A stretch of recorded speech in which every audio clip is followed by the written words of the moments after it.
Okay, guys, we're going to pick back up with question 9 from your Release of Information PowerPoint. Which of the following statements is true in regard to responding to requests from individuals for access to their PHI?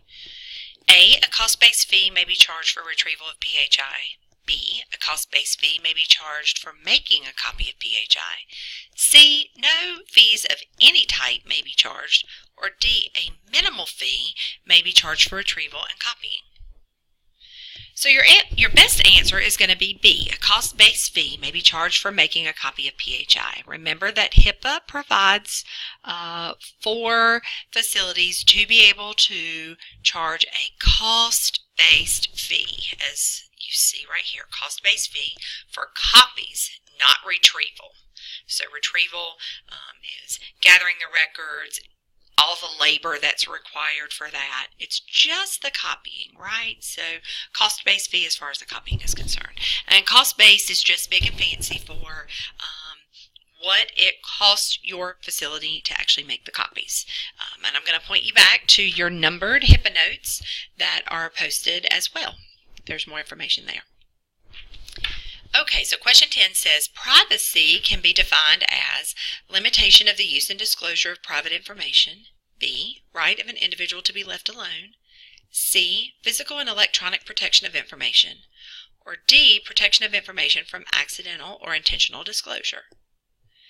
So your best answer here is privacy can be defined as the right of an individual to be left alone. So let's take a look at the next slide.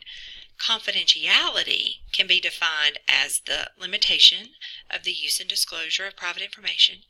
B, right of an individual to be left alone. C, physical and electronic protection of information.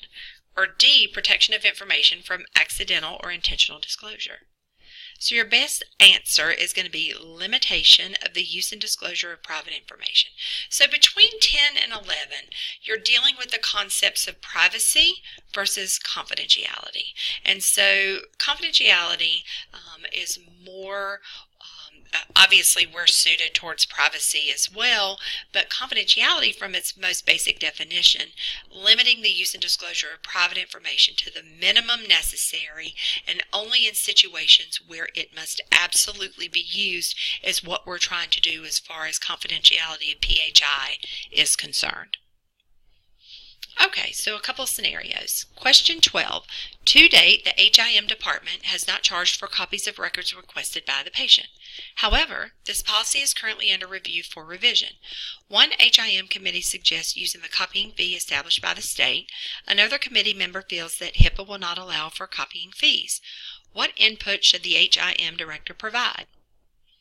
A. HIPAA does not allow charges for copying of medical records. B, use the state formula because HIPAA allows hospitals to use state rates for ROI.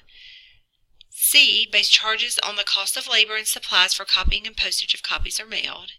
D, since HIPAA restricts charges to the cost of paper, charge only for the paper used in copying records.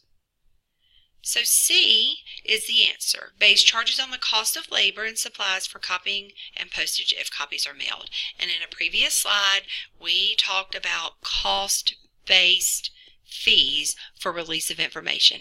And so this particular slide expands on it a little more, which is also within your HIPAA notes, that we're going to figure in that cost-based, the actual, how much does the paper cost, how much is the toner, the copier lease, or did we buy the copier, actual postage, and what is the cost of labor of the clerical position that is actually fulfilling the request. And so all of that goes into what a facility will charge. Now, we do have to also take into consideration what particular state laws are in place for copying of medical records. And so remember, adherence to the strictest rule. As long as we're adhering to the stricter rule, whether it's state or federal, everyone's covered. It's just that when state laws are written, they just can't supersede federal laws, but that's not the case with anything that we have in North Carolina. Okie dokie, so 13 says, the sister of a patient requests the HIM department to release copies of her brother's medical record to her.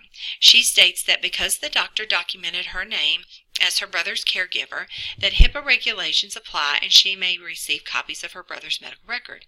In this case, how should the HIM department proceed? A. Provide the copies as requested since the sister was a caregiver. B. Provide only copies of the reports where the sister's name is mentioned. C. Refuse the request. Or D. Refer the individual to the legal counsel. So we're going to refuse the request, and I'm going to tell you why. So let's get back here and take a look at the scenario where it says that she states that because the doctor documented her name as the brother's caregiver, that HIPAA regulations apply and she may receive copies. That's really untrue. So just because you have a patient that is a caregiver, and a lot of instances this does happen with families, that doesn't necessarily mean that the sister is legally has access to the actual health information. She may be helping at the facility with her brother while he's an inpatient. She may be staying with him as a caregiver. She may help facilitate what happens after discharge. But just because she's a caregiver during that admission, or even prior to or after the admission, doesn't necessarily have her have access to his PHI. So in what instances could she have access? She's going to need some documentation. So if she had an authorization, this is the easiest one, right? So if she had an authorization signed by her brother that said that she could have copies, we would certainly give it to her.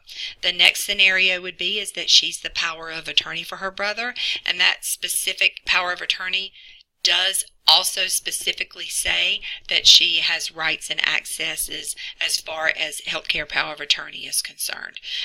And then there can be court-ordered types of guardianship as well. So it doesn't really get into what the brother's age is or anything like that. But the key thing I want you to take away from 13 is we need documentation to be able to release that information on another person. Okay, so 14. A hospital health information department receives a subpoena ducis tecum for records of a former patient. When the health record technician goes to retrieve the patient's medical records, it is discovered that the records being subpoenaed have been purged in accordance with state retention laws. In this situation, how should the HIM department respond to the subpoena? A. Inform the defense and plaintiff lawyers that the records no longer exist. B. Submit a certification of destruction in response to the subpoena. C. Refuse the subpoena since no records exist. Or D. Contact the clerk of court and explain the situation. B is going to be your best answer. And I know some of you may be sitting out there thinking, wow, all four sound like a good response. But B really covers us in the event that the court system tries to come back and say that we didn't comply with a subpoena that has been delivered to us. So by submitting a certification of destruction, which is something you probably covered last fall with Shannon, so we're bringing that up again, right? So submitting that certification of destruction shows for sure that we've actually destroyed the records, because if we had just lost them and we're trying to use destruction as an excuse, we wouldn't have that certification. And so that certification is our documentation back to the legal system. Hey, look, we had them, but in compliance with the retention laws, we kept them, then we destroyed them, and here's the proof that they were destroyed. So we're unable to comply with the subpoena. 15. The Medical Record Committee is reviewing the privacy policies for a large outpatient clinic. One of the members of the committee remarks that he feels that the clinic's practice of calling out a patient's full name in the waiting room is not in compliance with HIPAA regulations, and that only the patient's first name should be used. Other committee members disagree with this assessment. What should the HIM director advise the committee? A. Avoid displaying the number on any document, screen, or data collection field.